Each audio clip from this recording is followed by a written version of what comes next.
Olá, estamos no momento fazendo sugestões de leituras e sempre seguindo a abordagem fenomenológica e o existencialismo como fio condutor dessas leituras. E a minha sugestão de hoje é um livro do filósofo espanhol Ortega y Gasset, intitulado O que é Filosofia. Para apresentar o autor, eu vou ler a orelha do livro, que apresenta uma pequena biografia. José Ortega y Gasset, nascido em 1883 e morto em 1955, foi um distinto filósofo e escritor espanhol, um dos mais prolíficos de todo o século XX. Ao longo de sua carreira, também exerceu as atividades de teórico social, ensaísta, crítico cultural, educador, político e editor do influente jornal espanhol Revista de Ocidente. Autor de uma escrita brilhante e envolvente, tratou de uma vasta gama de assuntos e problemas, sempre com uma agudeza de espírito extraordinária. Seus maiores trabalhos revelam uma capacidade intelectual de amplo alcance, que articula as mais diversas experiências humanas através das perspectivas da fenomenologia, do historicismo e do existencialismo. O livro é dividido em capítulos e cada capítulo é uma aula. Então eu vou acompanhar com vocês a aula 9, que tem o seguinte tema: o tema do nosso tempo, uma reforma radical da filosofia, o dado radical do universo, eu sou para o mundo e o mundo é para mim, a vida de cada um. Para subdividir a leitura, eu identifiquei alguns tópicos. E o primeiro tópico é uma pergunta. Para Ortega y Gasset, o que necessitamos hoje? Vamos à leitura. Necessitamos hoje, mais do que nunca, aguçar nossos conceitos, tê-los afiados, limpos e desinfetados, porque vão nos servir de instrumentos para fazer uma operação cirúrgica. Toda inocência é paradisíaca, porque o inocente, o que não duvida, não malicia nem suspeita, encontra-se sempre como o homem primitivo e o homem antigo, rodeado pela natureza, por uma paisagem cósmica, por um jardim, e isso é o paraíso. A dúvida expulsa o homem do paraíso, da realidade externa. A dúvida que expulsa o homem do paraíso nos pergunta: e aonde vai esse Adão absoluto, que é o pensamento, quando se vê expulso do cosmos? Não tem onde se meter, tende a agarrar-se a si mesmo, meter-se em si mesmo. Prosseguindo com o mesmo tema, portanto, dizer que nossa época deseja superar a modernidade e o idealismo não é senão formular com palavras humildes e ar pecador o que, com vocábulos mais nobres e graves, seria dizer que a superação do idealismo é a grande tarefa intelectual, a alta missão histórica de nossa época, o tema de nosso tempo. E a quem perguntar mal-humoradamente ou com gesto desdenhoso, por que nosso tempo precisa inovar, mudar, superar? Por que esse desejo, esse prurido pelo novo, por modificar, por fazer modas? Como disseram tantas vezes contra mim. Responderei que vamos, nesta e na próxima aula, com tanta surpresa quanto evidência, descobrir que todo tempo, rigorosamente falando, tem sua tarefa, sua missão, seu dever de inovação. Mais ainda, muito mais ainda, que literalmente falando, tempo não é, em última instância, o que os relógios medem. Tempo é, repito, que literalmente, tarefa, missão e inovação. Temos em Ortega y Gasset que tempo é tarefa, missão e inovação. Vamos seguir com a tarefa do filósofo. O ser do pensamento consiste não simplesmente em ser, mas em ser para si, em dar-se conta de si mesmo, em parecer ser para si mesmo.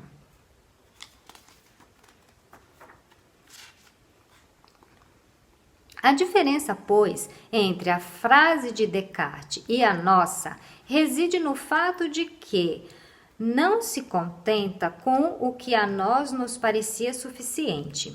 Substituindo, como numa equação matemática, o igual pelo igual, poremos no lugar de penso o pensamento existe. E então teremos mais claro o sentido do lema cartesiano. O pensamento existe, logo eu existo, sou. Estamos em plena operação cirúrgica. Já está afincado o bisturi no cogito, na víscera mesma do idealismo. Vamos com cuidado. Para nós, dizer que o pensamento existe, inclui dizer que o meu eu existe e é. Porque não há pensamento que não contenha, como um de seus elementos, o sujeito que o pensa, como inclui um objeto que é pensado. Se existe, pois, pensamento, e no mesmo sentido em que ele existe, terá de existir seu sujeito, ou eu, e seu objeto. Esse sentido de existir é o que é genuíno e novo no pensamento. É parecer existir, é ser para mim. Meu pensamento é o que é para o meu pensamento. Eu sou e existo enquanto, ao passo e só porque penso que sou. Tal como penso e tal como penso que sou. Essa é a inovação que o idealismo quis trazer ao mundo. E esse é o verdadeiro espiritualismo. O resto não passa de magia.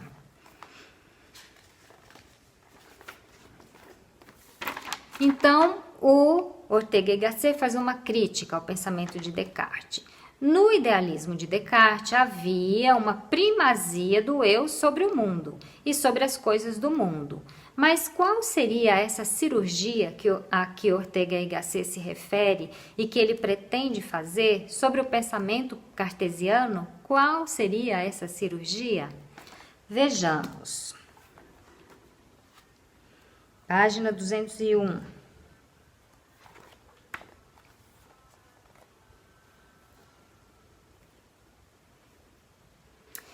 Este teatro e eu estamos frente a frente, um para com o outro, sem intermediário. Ele é porque eu o vejo, e é, pelo menos indubitavelmente, o que vejo dele, tal como o vejo. Esgota seu ser em seu aparecer-me. Mas não está em mim, nem se confunde comigo. Nossas relações são claras e inequívocas. Eu sou quem agora o vê. Ele é o que agora eu vejo. Sem ele e outras coisas como ele, meu ver não existiria, ou seja, eu não existiria. Sem objetos não há sujeito. O erro do idealismo foi se converter em subjetivismo, em enfatizar a dependência em que as coisas estão de que eu as pense, da minha subjetividade. Mas não notar que a minha subjetividade também depende de que existam objetos. O erro foi fazer que o eu tragasse o mundo, ao invés de deixá-los ambos inseparáveis, imediatos e juntos, mas, por isso mesmo, distintos. Eu estou sempre comigo. Não sou senão o que penso que sou. Não posso sair de mim mesmo. Mas, Para encontrar um mundo distinto de mim, não preciso sair de mim, pois ele está sempre junto de mim, e meu ser é um ser com o mundo.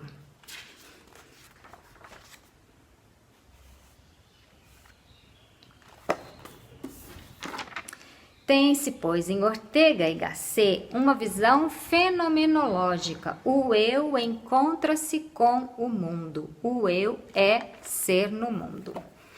Vejamos mais um fragmento.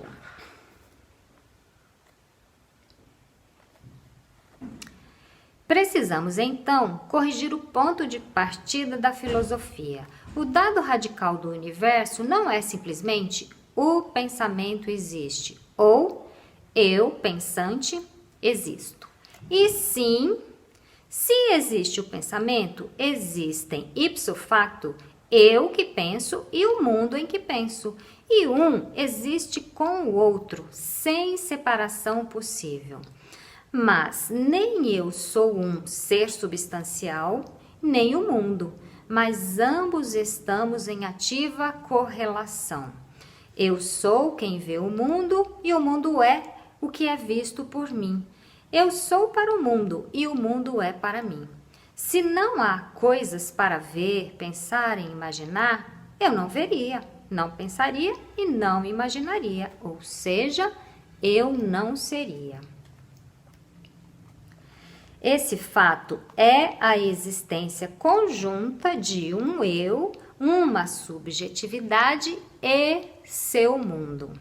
Não há um sem o outro.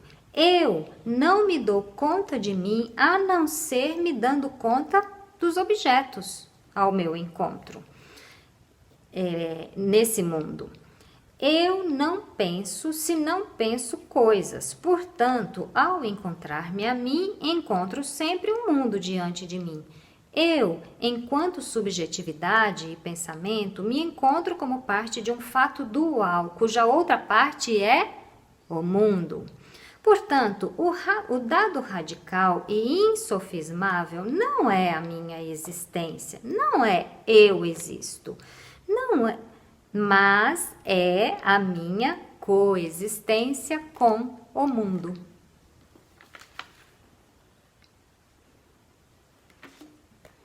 Mais um trecho. A consciência não é reclusão, mas ao contrário, é essa estranhíssima realidade primária, suposto de qualquer outra, que consiste no fato de que alguém, eu, sou eu precisamente quando me dou conta de coisas, de mundo. E o eu, longe de ser fechado, é o ser aberto por excelência. Ver este teatro é justamente eu me abrir ao que eu não sou. A ideia de abertura em Ortega y Gasset. Mais uma leitura.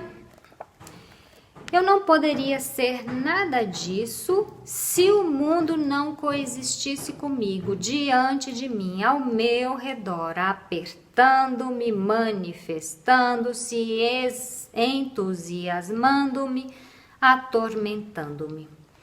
Mas o que é isso? Com o que topamos indeliberadamente?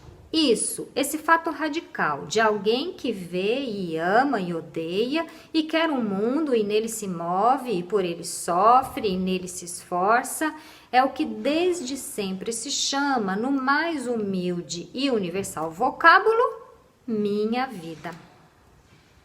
O que é isso? Simplesmente que a realidade primordial, o fato de todos os fatos, o dado para o universo, o que me é dado é minha vida. Não meu eu só, não minha consciência hermética. Essas coisas já são interpretações e a interpretação é idealista. É-me dada minha vida. E minha vida é, antes de tudo, um eu me encontrar no mundo. E não assim vagamente, mas neste mundo, no de agora. E não assim vagamente nesse teatro, mas nesse instante, fazendo o que estou fazendo nele, nesse pedaço teatral do meu mundo vital. Estou filosofando. Acabaram as abstrações. Ao buscar o fato indubitável, não encontro a coisa genérica, pensamento, e sim isto. Eu que penso no fato radical, eu que agora filosofo.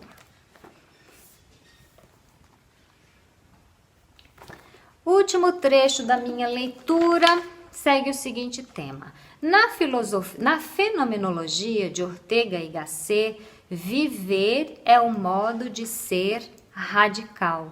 Então, Ortega y Gasset substitui o pensar pelo viver, o estar imerso nessa relação eu-mundo. Vamos à leitura. Portanto, a primeira coisa que a filosofia tem de fazer é definir esse dado, definir o que é minha vida, nossa vida, a vida de cada um. Viver é o modo de ser radical. Qualquer outra coisa e modo de ser, eu os encontro em minha vida, dentro dela, como detalhe dela e referido a ela. Todo o resto é nela e é o que for para ela, o que for enquanto vivido. A equação mais abstrusa da matemática, o conceito mais solene e abstrato da filosofia, o próprio universo, o próprio Deus, são coisas que encontro em minha vida, são coisas que vivo. Eu, ser radical e primário, é, portanto, esse ser vividas por mim. E não posso definir o que são enquanto vividas sem averiguar o que é viver. Portanto, nesse pequeno fragmento de Ortega y Gasset, compreendemos a ideia do viver de fato imerso no mundo. E tinha uma última leitura aqui, um último trecho, vamos lá. Portanto, o problema radical da filosofia é definir esse modo de ser, essa realidade primária que chamamos de nossa vida. No entanto, viver é o que ninguém pode fazer por mim. A vida é intransferível. Não é um conceito abstrato, é o meu ser individualíssimo. Pela primeira vez, a filosofia parte de algo que não é uma abstração. Essa é a nova paisagem que eu anunciava, a mais velha de todas e que sempre deixávamos para trás. Isto é fenomenologia. Até a próxima leitura.